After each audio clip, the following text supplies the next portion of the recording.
فأعوذ بالله من الشيطان الرجيم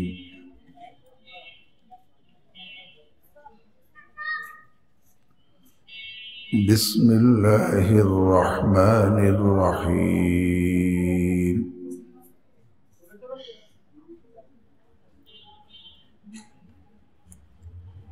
يا أيها الذين آمنوا اتقوا الله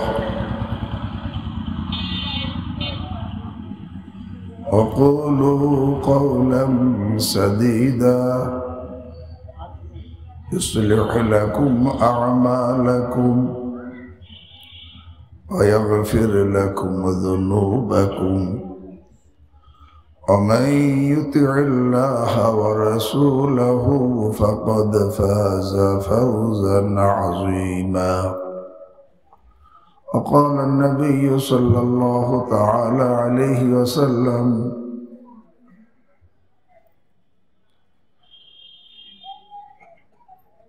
يا معشر الشباب من استطاع منكم الباءة فليتزوج فإنه أغض للبصر وأحصن للفرج ومن لم يستطع فعليه بالصوم فإنه له وجاء أو كما قال عليه الصلاة والسلام صدق الله مولانا العظيم وصدق رسوله النبي الكريم ونحن على ذلك من الشاهدين والشاكرين الحمد لله رب العالمين سبحانك لا علم لنا إلا ما علمتنا إنك أنت العليم الحكيم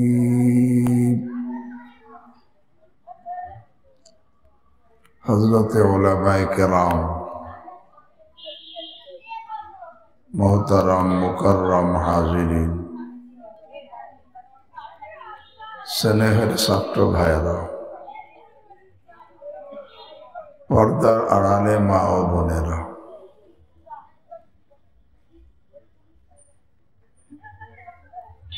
আল্লাহ রাব্বুল আলামিন আরহামুর রাহিমিন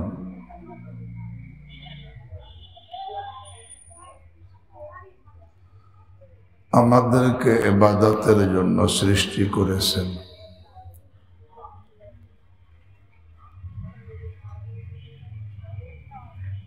ইবাদতের অর্থ হাকিমুল উম্মত মুজাদ্দিদ মিল্লাত শাহ আশরাফ আলী থানভী নব্বরাল্লাহু মারকাদাহ বলেন, ইবাদতের অর্থ আব্দ সুদান, গোলাম হয়ে যাওয়া। কার গোলাম হওয়া? আল্লাহর গোলাম। যে নাকি গোলাম হয় সে সবসময় গোলাম থাকে, সব জায়গায় গোলাম থাকে, সব কাজে গোলাম থাকে, তার সব অঙ্গ গোলাম থাকে। যে গোলাম হয় সে সবসময় গোলাম, কখনো সে ইচ্ছা মতো চলে না, সবসময় মনিবের ইচ্ছা মতো চলে। যে গোলাম হয় সব জায়গায় সে মনিবের ইচ্ছা মতো চলে, কোথাও সে নিজের ইচ্ছা মতো কি চলে না। যে গোলাম হয় সব কাজে সে মনিবের ইচ্ছা মতো চলে, কোনো কাজে নিজের ইচ্ছা মতো সে চলে না। এবং সব অঙ্গ সে মনিবের ইচ্ছা মতো চালায়, ব্যবহার করে, নিজের ইচ্ছা মতো কোনো অঙ্গকে চালায় না। এ হলো গোলাম। এই জন্য আমরা 5 ওয়াক্ত নামাজের প্রত্যেক রাকাতে পড়ি ইয়াকা না'বুদু। কি পড়ি? যুবক ভাইরা পড়ো কি পড়ো না? ইয়াকা এর অর্থ কি? এর অর্থ আয় আল্লাহ, সব সময়, সব জায়গায়, সব কাজে, সব অঙ্গ দ্বারা আপনারই গোলামি করি।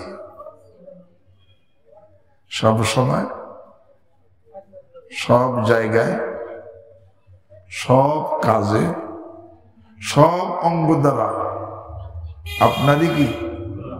কার অর্থ? ইয়াকা না'বুদু, একমাত্র, শুধুমাত্র, কেবলমাত্র আপনারই গোলামি করি সব সময়, সব জায়গায়, সব কাজে, সব অঙ্গ দ্বারা। কারণ যে গোলাম হয় সব সময় গোলাম, যে গোলাম হয় সব জায়গায় গোলাম, যে গোলাম হয় সব কাজে গোলাম, যে গোলাম হয় তার সব অঙ্গ গোলাম। অর্থাৎ সব সময় সে মনিবের ইচ্ছা মতো করে, মনিবের ইচ্ছা মতো সে চলে, নিজের ইচ্ছা মতো চলবে না। সব সময় মনিবের গোলামি করবে, নিজের মনে যা চায় তা করবে না। সব জায়গায় মনিবের গোলামি করবে, নিজে যা মনে চায় তা করবে না। সব কাজে মনিবের গোলামি করবে, নিজে মনে যা চায় তা করবে না। সব অঙ্গ দ্বারা মনিবের, সব অঙ্গকে মনিবের ইচ্ছা মতো ব্যবহার করবে, নিজের মনে যা চায় সেইভাবে ব্যবহার করবে না। ইয়াকা না'বুদু, একমাত্র আপনারই গোলামি করি। কোন কোন সময়? কোন কোন জায়গায়? কোন কোন কাজে? কোন কোন অঙ্গ দ্বারা? শুধু মসজিদে গোলামি, দোকানে গোলামি নাই না। দোকানে আপনারা গোলাম, অফিসও আপনারা গোলাম, বাসে, ট্রেনে, প্লেনে, সেখানে আপনার গোলামি। চুলের দ্বারা আপনারা গোলামি, চোখের দ্বারা আপনার গোলামি, কানের দ্বারা আপনার গোলামি, জবানের দ্বারা আপনার গোলামি, সব অঙ্গ প্রত্যঙ্গ আপনার গোলামি। আল্লাহ এরকম দিকে গোলামি করতে পারে, আল্লাহ তারে গোলাম রাখেন না, বন্ধু বানাই না। করে গোলামি হয় বন্ধু, অরে মেরে মাওলা করছে সে গোলামি, বানাইছেন তাকে কি? বন্ধু। তো সব কাজে গোলামি। আল্লাহ আমাকেও তৌফিক দান করেন। আজকে আমাদের এই না সবসময় আমরা আল্লাহর গোলামি করি, না সব জায়গায় আল্লাহর গোলামি করি, না সব কাজে আল্লাহর গোলামি করি, না সব অঙ্গ দ্বারা গোলামি করি, নাফরমানি করি। আল্লাহ, তো যেহেতু আমি গোলাম, তাহলে ইবাদতের মধ্যে আমি গোলাম, মুআমালাতের মধ্যে আমি গোলাম, মুআশারাতের মধ্যে আমি গোলাম, আখলাকের মধ্যে আমি গোলাম। ইবাদত আমার মন মতো হবে না, বরং আল্লাহর ইচ্ছা মতো। মুআমালাত আমার মন মতো না, আল্লাহর ইচ্ছা মতো। মুআশারাত আমার মন মতো না, আল্লাহর ইচ্ছা মতো। আমি যে একটা আয়াত পড়ছি, এটা মুআমালাতের রাসূল করিম সাল্লাল্লাহু আলাইহি ওয়াসাল্লাম, মুআমালাতের মধ্যে অনেক কিছু আছে।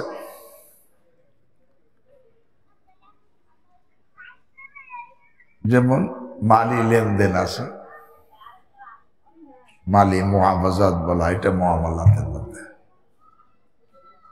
যত মালি লেনদেন হবে সেখানেও গোলামি কার? আল্লাহ। মুখাসামা, ঝগড়া বিবাদ কখনো হলে সেখানেও মুখাসামা, ঝগড়া বিবাদও হবে। আরে যদি ঝগড়া করেও তাহলে সেখানে আল্লাহর বিধান হবে। ওয়াজাদিলহুম বিল্লাতি হিয়া আহসান। আমানতের মধ্যে আল্লাহর বিধান, সেখানে আল্লাহর গোলামি। পরিত্যক্ত সম্পদ অর্থাৎ মিরাসি সম্পদের ব্যাপারেও আল্লাহর গোলামি, ইচ্ছা মতো কিছু হবে না। তে মুআমালাতের মধ্যে একটা হলো বিবাহ শাদী, মুনাকাহাত। আমি যে আয়াত পড়ছি, রাসূল করিম সাল্লাল্লাহু আলাইহি ওয়াসাল্লাম বিবাহের খুতবার মধ্যে 3টা আয়াত পড়তেন, তার মধ্যে এইটাও পড়তেন।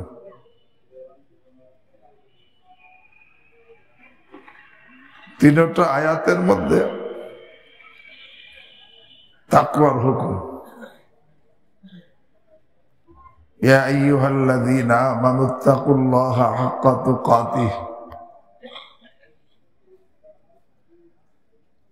ওয়াত্তাকুল্লাহাল্লাযী তাসাআলুনা বিহি ওয়াল আরহাম ইয়া আইয়ুহাল্লাযীনা আমানুত্তাকুল্লাহা ওয়া কুলু কাওলান সাদীদা। বিবাহের খুতবার মধ্যে রাসূল করিম সাল্লাল্লাহু আলাইহি ওয়াসাল্লাম 3টা আয়াত তেলাওয়াত করছেন। 3টা আয়াতের মধ্যে তাকওয়ার হুকুম। কেন?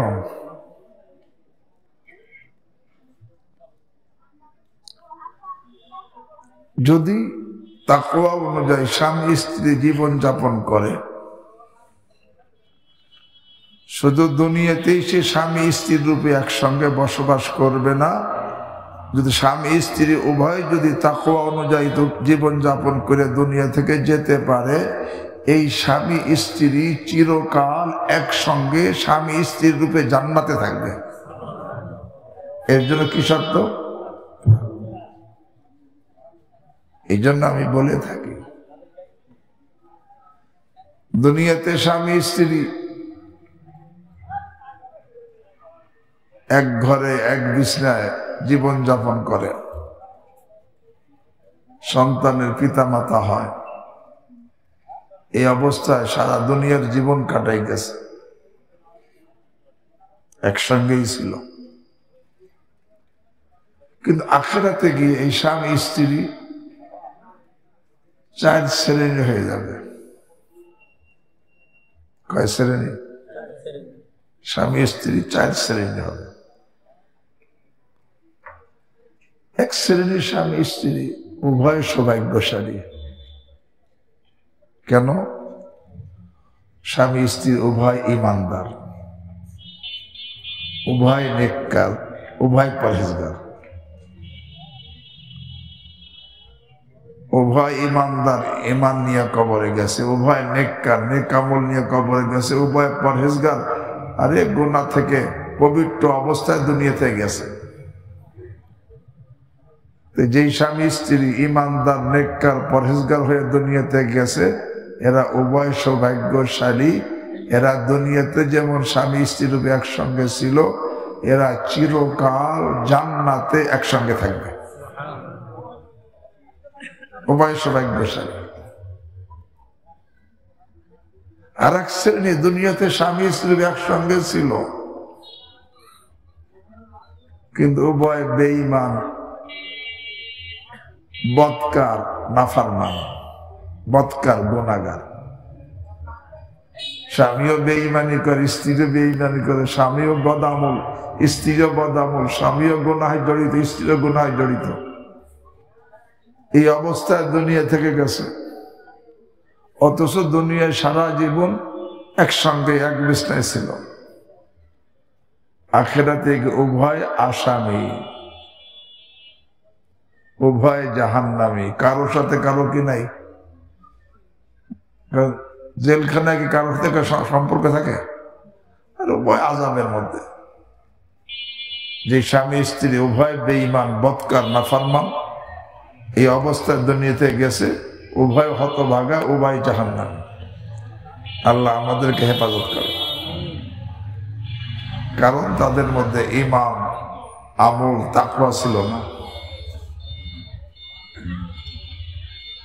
আর এক শ্রেণী স্বামী তো সৌভাগ্যশালী হবে, স্ত্রী হতভাগা। কারণ স্বামী ঈমানদার, নেককার, পরহেজগার ছিল, স্ত্রী বদকার, নাফরমান ছিল। যার যার কবরে সে এক গেছে, স্বামীর কবরে স্বামী গেছে, স্ত্রীর কবরে স্ত্রী গেছে, কিন্তু স্বামীর আমল স্বামীর সাথে, স্ত্রীর আমল স্ত্রীর সাথে। স্বামী ইমানদার, নেককার, পরহেজগার, আল্লাহ এই অবস্থা দুনিয়াতে গেছে, কিন্তু স্ত্রী আরে বদকার, আরে বেঈমান, বদামল, বদকার হয়ে গেছে। স্বামী জান্নাতি হবে, স্ত্রী কি বলেন? আল্লাহ আমাদেরকে, আমাদের মা বোনদেরকে হেফাজত করে। এরকম অনেক হবে। নূহ আলাইহিস সালাম, লূত আলাইহিস সালাম, দুইজন জান্নাতি, ওনাদের স্ত্রী কি জাহান্নামী।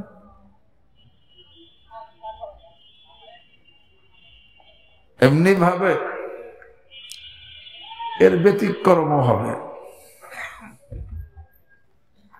অর্থাৎ স্ত্রী সৌভাগ্যশালী, ইমানদার, নেককার, পরহেজগার হয়ে দুনিয়াতে গেছে, সে জান্নাতি হয়ে গেছে, আর স্বামী বদকার, নাফরমান হয়ে চলে গেছে, সে জাহান্নামী হয়ে গেছে।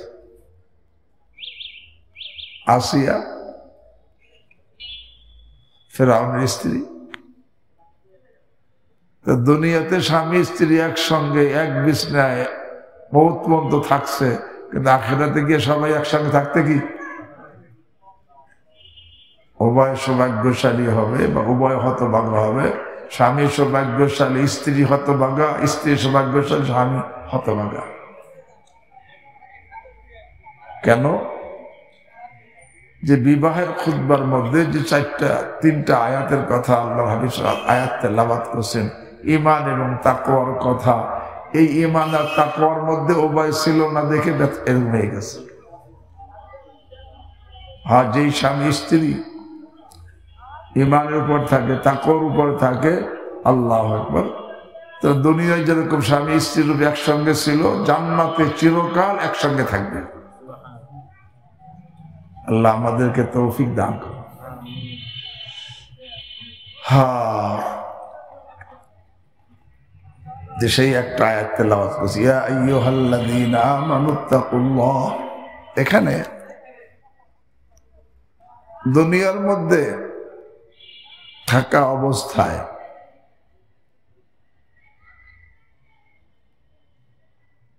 অনেক দাম্পত্য জীবনের মধ্যে অশান্তির আগুন জ্বলতেছে, আছে না নাই? স্বামী স্ত্রী, বাপ মা বিবাহ শাদী করাইছে বা নিজেই করছে, কিন্তু এখনো অশান্তি, ছেলে পেলে হয়ে গেছে, বিষ খাইয়া হজম করে, ভিতরে কি নাই শান্তি, আছে না নাই? এই অশান্তি কেন হয় আর অশান্তি থেকে বাঁচার উপায় কি, এই একটা কথাই বলবো। অশান্তি কেন হয় আর শান্তি কিভাবে হবে? ভাই, যদি আমি আপনি দাম্পত্য জীবনের মধ্যে শান্তি পেতে চাই, আমার জন্য কিছু করণীয় আছে। কি করণীয়? এক নম্বর, আমার নিয়তটা সহি হইতে হবে। বিবাহেরও নিয়ত আছে, পরে কি বলতেছে, সহি নিয়ত। কি নিয়ত সামনে বলতেছে। 2 নম্বর, সহি নির্বাচন। আমি যে পাত্র পাত্রী নির্বাচন করব, নির্বাচনটা যেন, বাছাইটা যেন সহি হয়। সহি নির্বাচন কি পরে বলতেছে। 3 নম্বর, সহি তরিকায় বিবাহ যেন হয়। বিবাহটা সহি তরিকায় হওয়া লাগবে। আর সহি তরিকায় জীবন যাপন, এই 4টে জিনিস সহি হইতে হয়। নিয়ত সহি হইতে হয়, নির্বাচন সহি হইতে হয়, বিবাহটা সহি তরিকায় হতে হয়, জীবন যাপন সহি তরিকায় হতে হয়। এই চারটে জিনিস সহি হলে ইনশাআল্লাহ সুম্মা ইনশাআল্লাহ দাম্পত্য জীবন দুনিয়ায় থাকা অবস্থায় শান্তি হবে, দুনিয়াটাই জান্নাতের নমুনা হবে।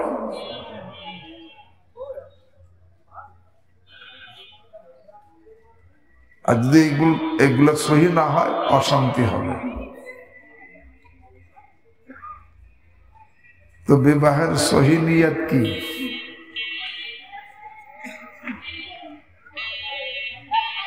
যারা বিবাহ করব তারা শুনি যাতে নিয়ত সহি করতে পারি। আর যারা বিবাহ শাদী করে ফেলছে এগুলো সহি হয় না, গড়বড় হয়ে গেছে, তাহলে আমরা তওবা করতে পারবো, আল্লাহ আমাদের ভুল হয়েছে, মাফ করে দেন। তো সহি নিয়ত কি? বিবাহের নিয়ত তিনটে নিয়ত করতে হয়। প্রথম নিয়ত ইত্তেবায়ে সুন্নাত। আম্বিয়া কেরাম আলাইহিমুস সালামের সুন্নতের মধ্যে একটি সুন্নত হলো বিবাহ। এই সুন্নতের অনুসরণের নিয়তে বিবাহ করতে হয়। কোন ব্যক্তি সুন্নতের অনুসরণের জন্য ইত্তেবায়ে সুন্নতের জন্য বিবাহ করলো এই নিয়তে,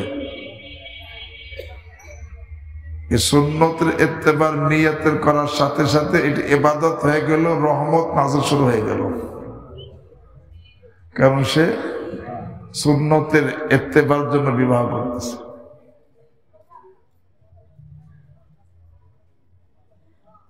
দুই নম্বর, বিবাহের নিয়ত কি? শরমগাহ কি হেফাজত, নিজের পবিত্রতার হেফাজতের নিয়তে আমি বিবাহ কেন করতেছি, যে আমার পবিত্রতার হেফাজত করব, নতুবা আমার পবিত্রতা নষ্ট হওয়ার আশঙ্কা আছে। নিজের পবিত্রতা হেফাজতের নিয়তে বিবাহ। হাদিস শরীফের মধ্যে আসছে, যেই লোকটা তার পবিত্রতা হেফাজতের নিয়তে বিবাহ করে, আল্লাহ রাব্বুল আলামিন এই যুবকের সাহায্য করাকে নিজের উপরে ওয়াজিব করে নেন। সালাসাতুন হাক্কুন আলাল্লাহি আউনুহুম, তিন শ্রেণীর লোক এরকম যাদের সাহায্য করা আল্লাহ নিজের উপর ওয়াজিব করে নিয়েছেন। তার মধ্যে এক শ্রেণী আন্নাকিহু ইরিদুল আফাফ, ওই বিবাহকারী যে বিবাহ করছে কি নিয়তে? নিজের পবিত্রতার হেফাজতের নিয়তে। তো পবিত্রতার হেফাজতের নিয়তে বিবাহ করা।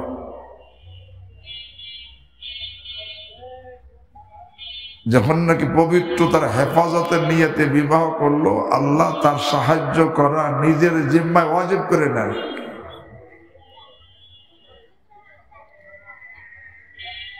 তিন নম্বর নিয়ত কি? তাকফিরে উম্মত,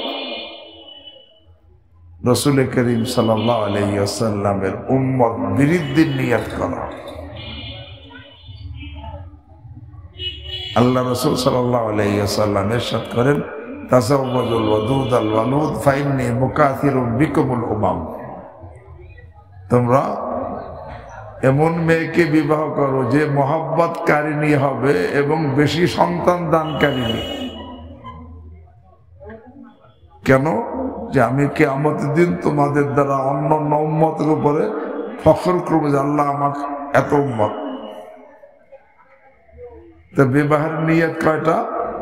তিনটা। প্রথম ইত্তেবায়ে সুন্নাত, সুন্নতের ইত্তেবার নিয়তে বিবাহ করা। দুই নম্বর শরমগাহ কি হেফাজত, নিজের পবিত্রতার হেফাজতের নিয়তে বিবাহ করা। তিন নম্বর তাকফিরে উম্মত, রাসূল করিম সাল্লাল্লাহু আলাইহি ওয়াসাল্লামের উম্মত বৃদ্ধির নিয়তে বিবাহ করা। এই নিয়তে ইন্নামা আমালু বিন্নিয়াত, নিয়তের কারণেই যখন সে নিয়ত সহি হয়ে গেছে, তখন নিয়তের কারণে আল্লাহর পক্ষ থেকে শুরু থেকে রহমত শুরু হয়ে গেছে। দুই নম্বর কাজ পাত্র পাত্রী নির্বাচন। পাত্র পাত্রে নির্বাচন সহি হওয়া চাই। বলে কেমন পাত্র নির্বাচন করা আর কেমন পাত্রে নির্বাচন করা, এটাও আল্লাহ রাসূল সাল্লাল্লাহু আলাইহি ওয়াসাল্লাম বলে দিয়েছেন। ছেলেকে বলছেন তুমি কেমন মেয়েকে নির্বাচন করবা, মেয়েওয়ালাদেরকে বলছে তোমরা কেমন ছেলে নির্বাচন করো।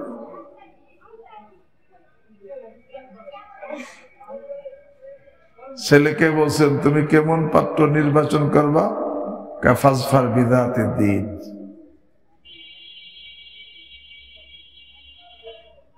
দিনদার মেয়েকে নিয়ে সৌভাগ্যশালী হয়ে যাও।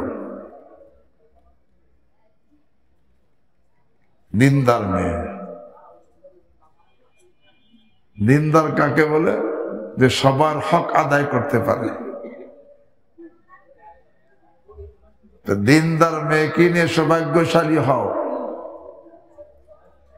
যদি দিনদার মেয়েকে নিয়ে সৌভাগ্যশালী না হও, তারি বাত ইয়াদাকা, তোমার উভয় হাত মাটি মিশ্রিত হয়ে যাবে।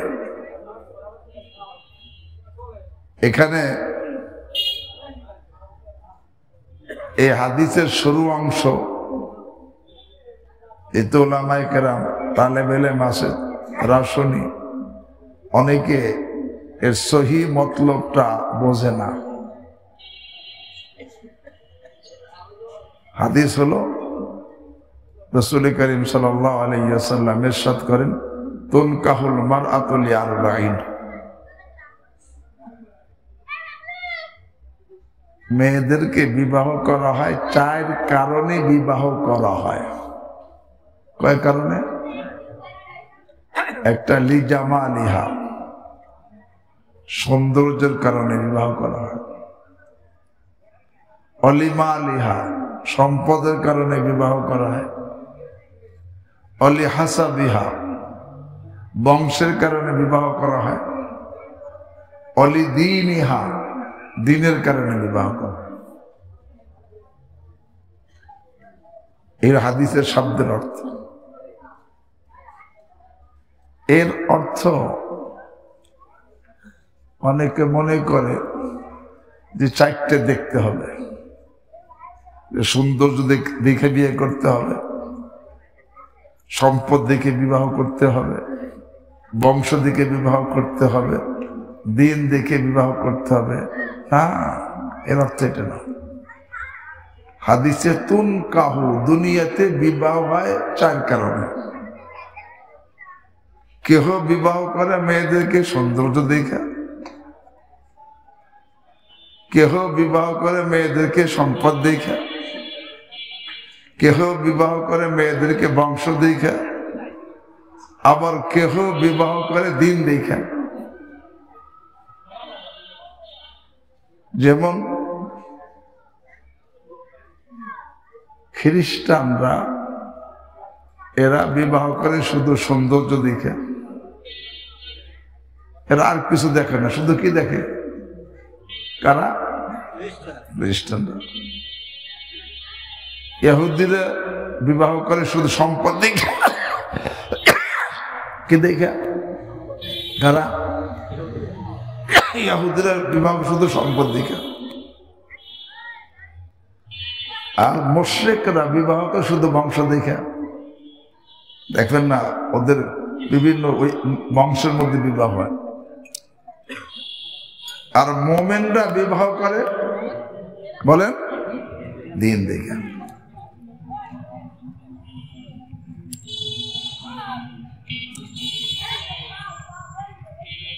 এখানে এই অর্থ, এই মতলব বলা যে 4টেই দেখে বিবাহ করতে হবে, হাদিসের সহি মতলব না। হাদিসে বলা হয় নাই ইনকাহ, তুমি বিবাহ করো সৌন্দর্য দেখা, এটা বলা হয় নাই। তুনকাহ, বিবাহ হয়। হ্যাঁ, তোমাকে কি বলা হয়েছে? ফাজফার বিদাতিদ দিন, তুমি সৌভাগ্যশালী হও। কাকে নিয়া? দিনদারকে নিয়া। ফাজফার বিদাতিদ দিন, দিনদারকে নিয়ে সৌভাগ্যশালী হও। হ্যাঁ, দিনদারির সাথে সৌন্দর্য থাকলে ভালো, সম্পদ থাকলে ভালো, বংশ থাকলে ভালো, আপত্তি নেই, কিন্তু দিনের মধ্যে ঘাটতি হবে না।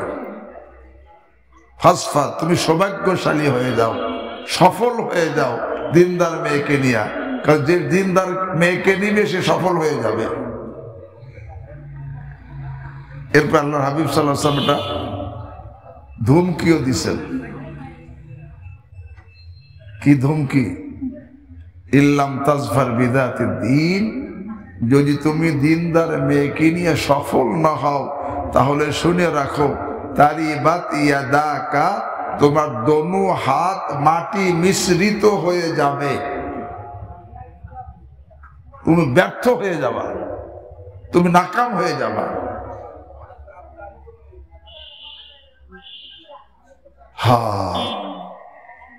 হ্যাঁ, তো বোঝা গেল যদি কেউ খালি শুধু সুন্দর দেখে বিবাহ করে। ইবনে হুমাম ফাতুল কাদিরের মধ্যে রিওয়ায়াত আছে, লা তাযাওয়াজুন নিসা লিহুসনিহিন্না ফাসা হুসনুহুন্না আইয়ুরদিয়াহুন্না, আরে শুধু সৌন্দর্য দেখে বিবাহ করো না মেয়েদেরকে, কারণ হতে পারে এই সৌন্দর্যই তাকে ধ্বংস করে দেবে। ওয়ালা তাযাওয়াজুহুন্না লিআমওয়ালিহিন্না, মেয়েদেরকে শুধু সম্পদ দেখে বিবাহ করো না, ধনী দেখা। ফাসা আমওয়ালুহুন্না আন তুতগিয়াহুন্না, হতে পারে তাদের সম্পদই তাদেরকে অহংকারী বানাই দিবে।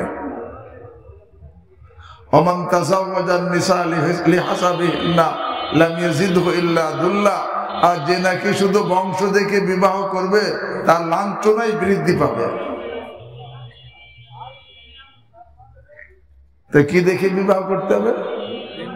ফাজফার বিদাতিদ দ্বীন, তুমি দিনদার মেয়ে কিনে সৌভাগ্যশালী হয়ে যাও। তারিবাত ইয়াদাক, যদি দিনদার মেয়ে কিনে সৌভাগ্যশালী না হও তোমার উভয় হাত মাটি মিশ্রিত হয়ে যাবে। তো বোঝা গেল ছেলেকে কেমন পাত্রী নির্বাচন করতে বলা হয়েছে? দিনদার।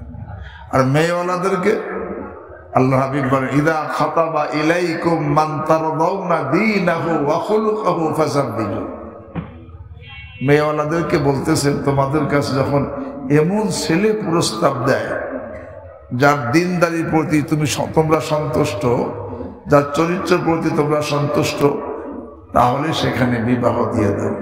তো মেয়েওয়ালাদেরকে কেমন ছেলে নির্বাচন করতে বলছেন বলে? আর ছেলেওয়ালাদেরকে কেমন মেয়ে? দিনদার। কেন জানেন? এই জন্য এক দেশে একটা ছেলে আর একটা মেয়ে, কোনো দেখা সাক্ষাৎ নাই, এলাকা ভিন্ন, জায়গা ভিন্ন, সবকিছু ভিন্ন, পরিচয় নাই। এখন এই দুইটা মানুষের দেলের মধ্যে মিল পয়দা হওয়ার মাধ্যমটা কি? কাগজে মিলাইতে হয় আঠার মাধ্যমে, কাটে মিলাইতে হয় প্যারাক দিয়া, ইটে মিলাইতে হয় সিমেন্ট বালি দিয়া, রবারে মিলাইতে হয় আরে ওই যে সলিউশন দিয়া। একটা দেলের সাথে আর একটা দেল মিলানের মাধ্যমটা কি? আরে দিন। টাকা পয়সা দিয়ে দেলে মিল পয়দা হয় না। লাউ আনফাকতা মা ফিল আরদি জামিআম মা আল্লাফতা বাইনা কুলুবিহিম ওয়ালাকিন্নাল্লাহা আল্লাফা বাইনাহুম। সম্পদে সৌন্দর্যের দ্বারা দেলে মিল পয়দা হয় না, সম্পদের দ্বারা দেলে মিল পয়দা হয় না, বংশের দ্বারা দেলে মিল পয়দা হয় না, দিনের দ্বারা যখন উভয়ের মধ্যে দিন থাকবে দেলে মিল পয়দা হবে। তো দুই দেলের মধ্যে মিলনের মাধ্যম কি? যখন দেলে মিলে যাবে, শান্তি না অশান্তি?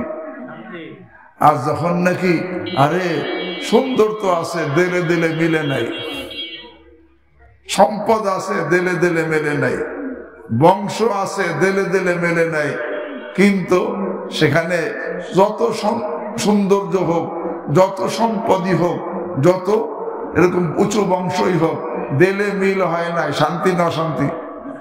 অশান্তি। দিলে দিলে মিল হয় কিসের মাধ্যমে? দেখেন মক্কা আরে ইসলামের আগে কাফের মুশরিক আউস খাজরাজ এরা একজন আর একজনের জানি দুশমন ছিল। ইসলাম যখন আসছে আল্লাহ বলেন আযকুরু নি'মাতাল্লাহি আলাইকুম ইদ কুনতুম আ'দাআন ফাআল্লাফা বাইনা কুলুবিকুম ফাসবাহতুম বিনি'মাতিহি ইখওয়ানা। ইসলাম আসার পরে যারা একে অপরের জান নেওয়ার জন্য ব্যস্ত থাকতো পরে সে একে অপরের জান বাঁচানোর জন্য ব্যস্ত হয়ে গেছে,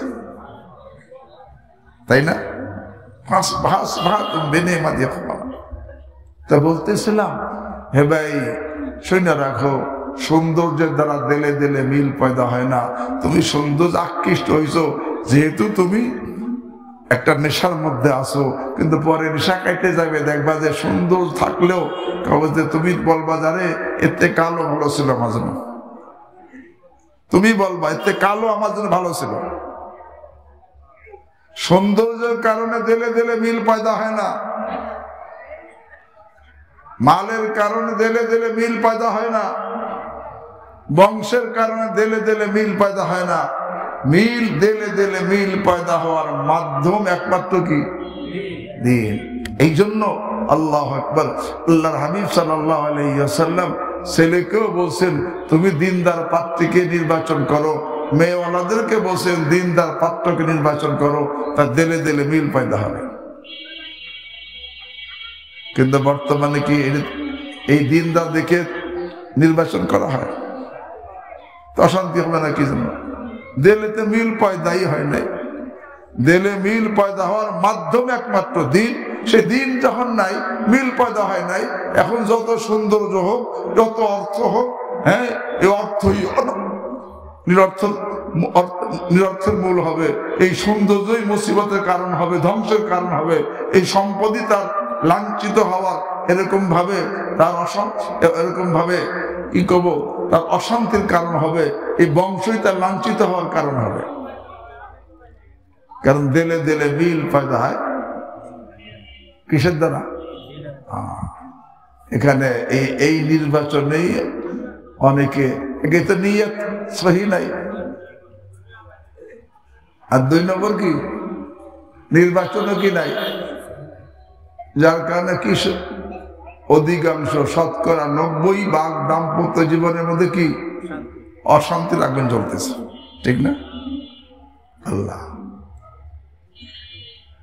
3 নম্বর বিবাহটা সহি তরিকা হওয়া। কি সহি তরিকা? সহি তরিকা কি?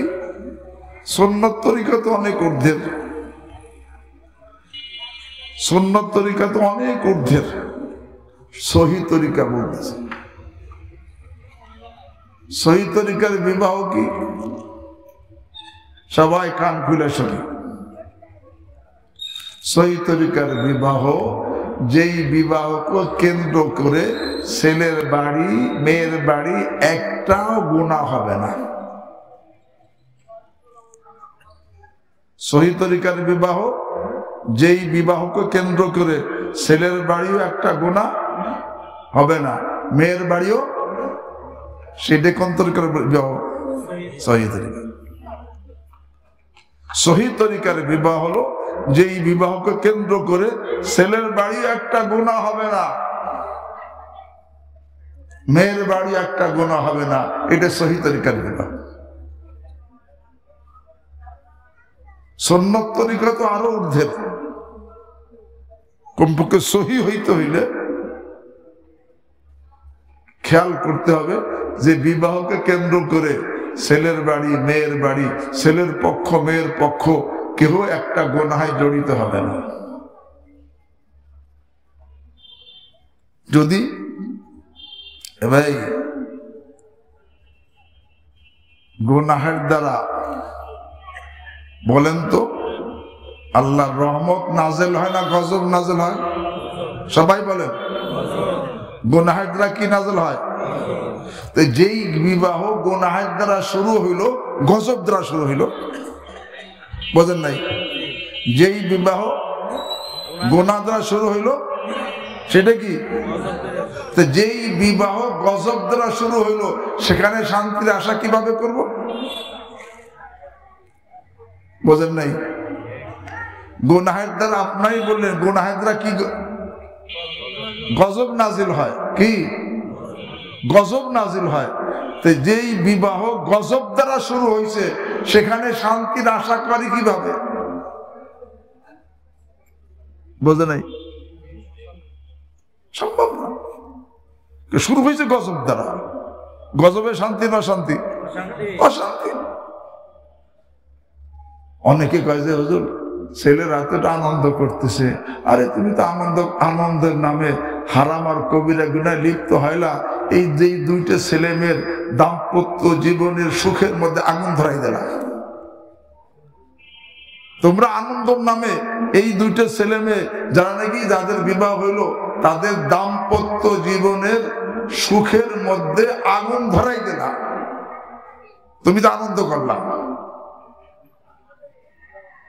কিন্তু তুমি তোমার বোনের বা তোমার মেয়ের বা তোমার ছেলের বা তোমার ভাইয়ের বিবাহের জন্য তুমি আনন্দ করলা। আনন্দ করলা মানে কি? এদের আনন্দের নামে যত নাফরমানি করলা, তখন কি হইল? এই ছেলে মেয়ের দাম্পত্য জীবনের যে আনন্দ সুখ শান্তির মধ্যে আগুন ধরাই দিলা। তুমি কতটুকু হিতাকাঙ্ক্ষী? এখন বাপ মাও কাজে আনন্দ হোক, আনন্দ নামে যত হারাম কবিরা গুনাহ হইতেছে, ছেলেরাও কে আনন্দ করি, মেয়েরাও কে আনন্দ করো, কিন্তু আনন্দ করতে গিয়া হারাম কবিরা গুনায় লিপ্ত হইতেছে। হয় কি হয় না? গান বাদ্য ছবি টবি আরো বিপরদিগি আরো কত কিছু নোংরামি হয় কি হয় না? এই বিবাহ শুরু হইল কিসের দ্বারা? হ্যাঁ, আরে গজব দ্বারা। সেখানে শান্তির আশা কিভাবে করো? বর্তমানে কয়টা বিবাহ গুনাহমুক্ত অবস্থায় হয়? এই জন্য কয়টা বিবাহে শান্তি আছে? হ্যাঁ, কেন? শুরু হয়েছে গজব দ্বারা। এইসব উঠেও না, শুরু হয়েছে গজব দ্বারা। এই জন্য বলতেছি, আরে সহি তরিকার বিবাহ কম পক্ষে, সুন্নত তরিকায় তো অনেক উর্ধের, সেটার দিকে আমি গেলাম না। আরে সহি তরিকায় এতটুকু তো যে গজব থেকে মুক্ত হওয়া, যে এই বিবাহকে কেন্দ্র করে ছেলের বাড়ি মেয়ের বাড়ি কি একটা গুনাহ হবে না। হুজুর আমার অনেকে রসম রেওয়াজ, আরে তুমি রসম রেওয়াজ পালন করলা, প্রথা পালন করলা, আর এদিক দিয়ে ছেলে মেয়ের জীবনের মধ্যে আগুন লাগাই দিলা। কারণ তুমি রসম রেওয়াজ পালন, রসম রেওয়াজের নামে, প্রথার নামে, আনন্দ নামে যা করছো, আল্লাহু আকবার, সব বদ্দিনী, সব নাফরমানি, সব গুনাহের কাজ। হাদিসের মধ্যে আছে, মান তাযাওয়াজা ফাকাদ ইসতাকবাল নিসফাল ঈমান, যে বিবাহ করলো সে ঈমানের অর্ধেককে পরিপূর্ণ করে ফেললো। আমার আব্বা উনি বলতেন, আমাদের সামাজিক অবস্থা দেখে, যে একজন লোক সারা জীবনে যতখানি গুনাহ করবে এক বিবাহকে কেন্দ্র করে তার অর্ধেক করে ফেলে। হাদিসে ছিল, মান তাযাওয়াজা ফাকাদ ইসতাকবালা নিসফাল ঈমান, যে বিবাহ করলো তার ঈমান অর্ধেককে পরিপূর্ণ করে ফেললো। ফালিয়াত্তাকিল্লাহ ফি নিসফিল বাকি, বাকি অর্ধেককে সে আল্লাহকে ভয় করবে। কিন্তু আব্বা বলতেন, আরে এখন বর্তমানে যে নাকি ইস্তাকমালা নিসফাল ইসিয়ান, ইস্তাকমালা নিসফাল ইসিয়ান, জীবনের অর্ধেক গুনাহ সে বিবাহকে কেন্দ্র করে ফেলে। হাজি সাহেব, কারি সাহেব, হাফেজ সাহেব, মুসল্লি সাহেব, তার বাড়ি বিবাহ দেখো, গুনাহ হয় কি হয় না? বেপরদিকি হয় কি হয় না? আরে সেখানে অনেকখানি গান বাদ্য হয়, নাচানাচি হয়, কত ধরনের নোংরামি হয়, কত ছবি তোলা হয়, কত ধরনের দুষ্টমি হয়, যেগুলো শরীয়তে কি নাই, জায়েজ। আরে শুধু তাই না, এটা মোটা ভাই, অন্যের মাল ডাকাতি কইরা নেওয়া, খাওয়া, এইটাকে নেকির কাজ না গুনাহের কাজ? গুনাহের কাজ। এখন মেয়েওয়ালা বলছে, ছেলে মেয়ে পছন্দ হয়েছে, ভাই তুমি 10 জন লোক আইসা, আমি গরিব মানুষ, 10 জন লোক আইসা মেয়েটা নিয়ে যাবা, নিয়ে যাবে। ছেলের বাপ বলে যে না, তোমার মেয়ে আনতে হইলে আমার 250 লোকরে খাওয়াইতে হবে, আছে না? এখন ছেলে পছন্দ হয়েছে, মেয়েওয়ালা তো মেয়ে বিবাহ দেওয়ার জন্য ঠেকা। এখন সে কি করে? জমি বন্ধক রাখে, লোন করে, ধার করে, এরপরে খাওয়ায়। এই যে খাওয়াইলো, খুশি হই না? ঠিক। ডাকাইতে যে মাল দেয় মানুষ, খুশি না? ঠিক। হ্যাঁ, এ তো ডাকাতি করলো। না হুজুর, তারা কয়েছে ঠিক আছে, খুশি কর, ব্যাপার না, আইসা। ভাই একবার শুনছি সুফি ডাকাত বেড়েছিল, সুফি ডাকাত। ডাকাত কি? সুফি। কে? ডাকাতি করে যাওয়ার সময় বাড়িওয়ালা তো হাত পাও বাঁধা, সব ডাকাতি করে যাবে, এখন চলে যাচ্ছে, বুকের উপর রাইফেল ধরছে। রাইফেল ধরে কয়, বলো খুশি হয়ে দিলাম, নাহলে গুলি করে দিব। বলো খুশি হয়ে দিলাম, নাহলে গুলি করে দিব। খুশি হয়ে দিলাম। সুফি ডাকাত না? তুমি তো সুফি হাজি, সুফি ডাকাতের মতো। আরে তুমি এরকম বলে, আমার ছেলে, তোমার মেয়ে আনতে পারি, 250 লোক খাওয়াইতে হবে। আরে তুমি ডাকাতি দিয়ে বিবাহ শুরু করলা, সেখানে শান্তি কেমনে বাবা? রহমত তো আসে নাই, গজব নাজিল হয়েছে।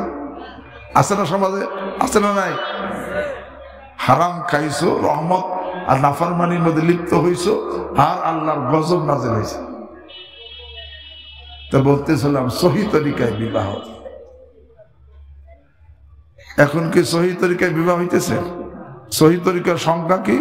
যেই বিবাহকে কেন্দ্র করে ছেলের বাড়ি মেয়ের বাড়ি একটা গুনাহ হবে না, এ সংখ্যা মনে রাখতে পারবো না? যেই বিবাহকে কেন্দ্র করে ছেলের বাড়ি মেয়ের বাড়ি একটা গুনাহ হবে না, সেটা সহি তরিকার বিবাহ। আর যেখানে গুনাহ হইল সেটা হলো আরে গলত, সহি তরিকার বিবাহ না, সেখানে গজবের বিবাহ। কারণ গুনাহের দ্বারা কি নাজেল হয়েছে? গজব নাজেল হয়েছে। বলে এখন তো গজব দেখো না, আস্তে আস্তে প্রকাশ পাবে, পরে দেখা যাবে কি আন্দাজ গজব নাজেল হয়েছে।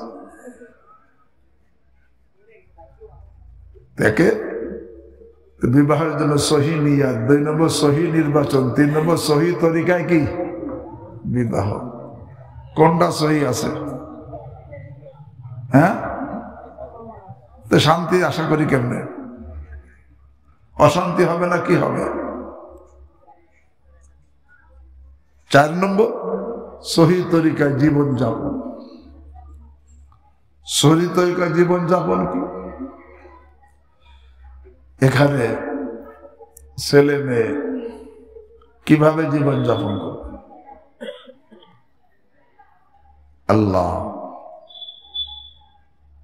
আল্লাহ নিজে বলছেন, হুন্না লিবাসুল লাকুম আনতুম লিবাসুল লাহুন্না।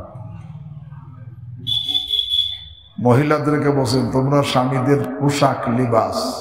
পুরুষদেরকে বলছেন তোমরা তোমাদের স্ত্রীদের লিবাস, পোশাক। অর্থাৎ সহি তরিকার জীবন যাপন করতে হলে লেবাসের গুণে গুণান্বিত হতে হবে। লেবাসের 1 নম্বর গুণ, লেবাস দোষ ঢেকে দেয়। কি করে?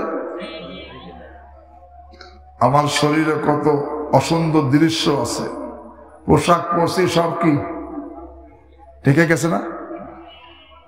ঢাকছে কিসে? পোশাক। স্বামী স্ত্রী উভয় তো মানুষ, মানুষ তো হাফেজ হোক আলেম হোক, কিন্তু মানুষ তো, আর মানুষ দোষে গুণে কি সেখানে দোষ ঢাকা লাগবে, দোষ না ঢাকলে অশান্তি হবে। পোশাক বলে বুঝেছে, পোশাক যেরকম নাকি দোষ ঢাকে, স্বামী স্ত্রী একে অপরের পোশাক একে অপরে কি করবে? দোষ ঢাকবে। যে দোষ প্রকাশ করে দেয় তাহলে কি হবে? অশান্তি। আর দোষ ঢাকছে, স্বামীও দোষ ঢাকছে, স্ত্রীর দোষ ঢাকছে, কিয়ামতের দিন আল্লাহ তাদের দোষ ঢেকে দিবেন আর দুনিয়াতেও শান্তি দিবেন। পোশাকের দ্বিতীয় গুণ, পোশাক ঠান্ডা গরম এর থেকে হেফাজত করে, তাই না? স্বামী স্ত্রী একে অপরের মহাফেজ হবে, এমন না কেউ কারো ধার ধারে না, এমন না।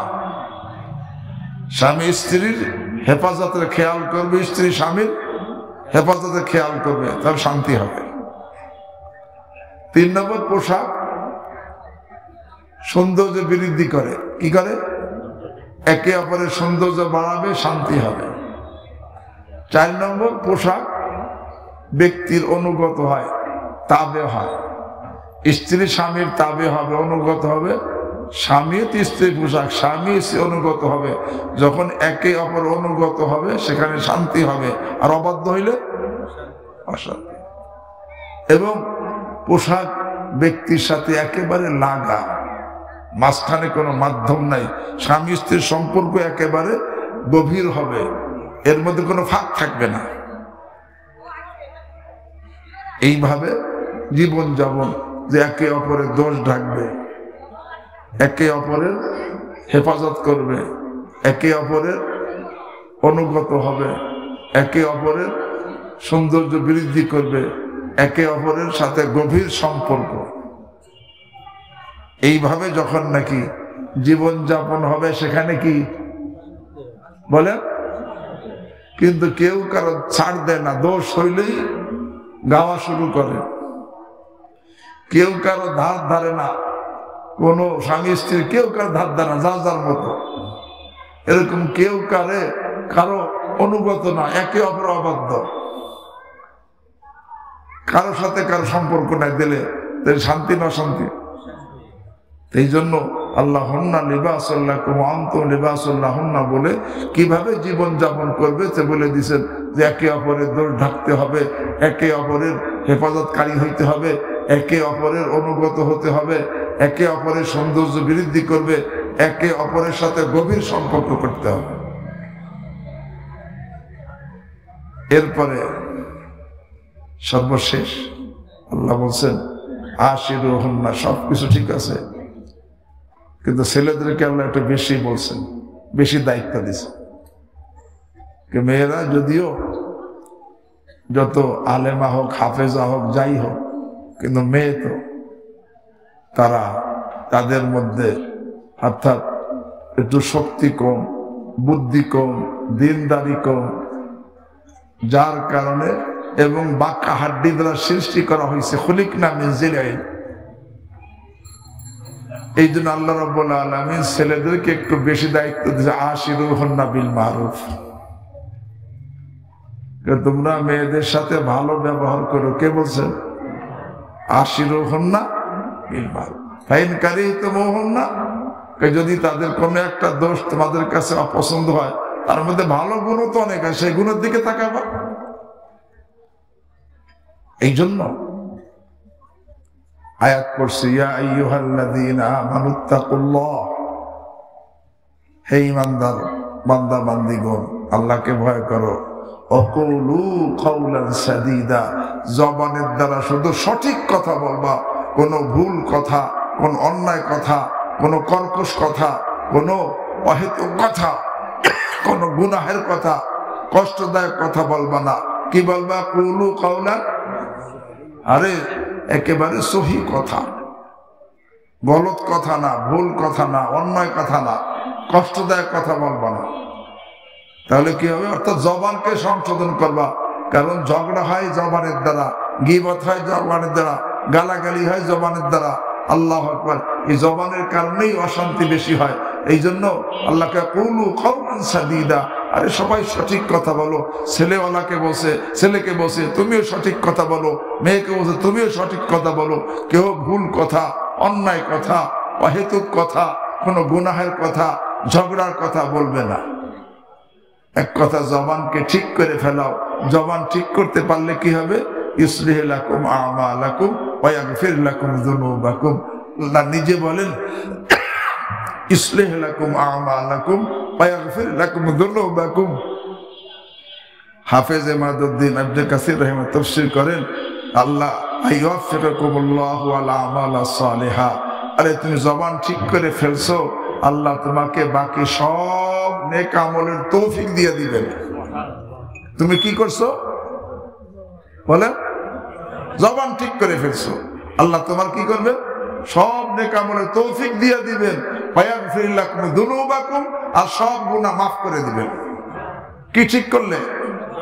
জবান ঠিক করলে। আর আল্লামা সুয়ুতী রাহিমাহুল্লাহ বলেন, আর তুমি জবান ঠিক করে ফেলছো, ইসলিহ লাকুম আমালাকুম মানে ইয়াতাকাব্বালুল্লাহু আমালাকুম, আল্লাহ তোমার সব আমল কবুল করে নেবেন। কি ঠিক করছো? জবান।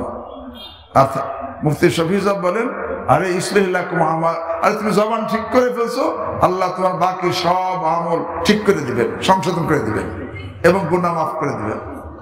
শাহ রফিউদ্দিন সাহেব রহমতুল্লাহ আলাইহি মুজিবুল কোরআনে বলেন, আরে ইসলিহ লাকুম আমালাকুম মানে আল্লাহ তেরা কাম বানা দেগা। আরে তুমি জবান ঠিক করে ফেলাও, আল্লাহ দুনিয়া আখিরাত সব করে দিবেন। কি ঠিক করলে? আকুলু কাউলান ইসলিহ লাকুম আমালাকুম ওয়া ইয়াগফির লাকুম যুনুবাকুম ওয়া মান ইউতিল্লাহ ওয়া রাসূলাহু ফাকাদ ফাযা ফাওজান আযীমা। যে আল্লাহ এবং রাসূলের ইতাআত করবে, আল্লাহ বলেন সে অবশ্যই, আরে ফাকাদ ফাযা ফাওজান আযীমা, বহুত বড় সফলতা সে অর্জন করবে। আল্লাহ আমাদেরকে এই যে একটা বিবাহের সম্পর্কে কিছু কথা শুনলাম, যারা বিবাহ করি নাই এইভাবে চলার তৌফিক দান করেন। আর যারা করছি এখন, আগে এই সহি তরিকায় জীবনযাপন করি নাই, এখন থেকে সহি তরিকায় জীবনযাপনের তৌফিক দান করেন। আর যেগুলো ভুল হয়ে গেছে সেই জন্য আল্লাহর কাছে তওবা করি, আল্লাহ আমাদেরকে কি করে দেন? মাফ করে দেন। আর এই জন্য অশান্তি দূর করে দেন।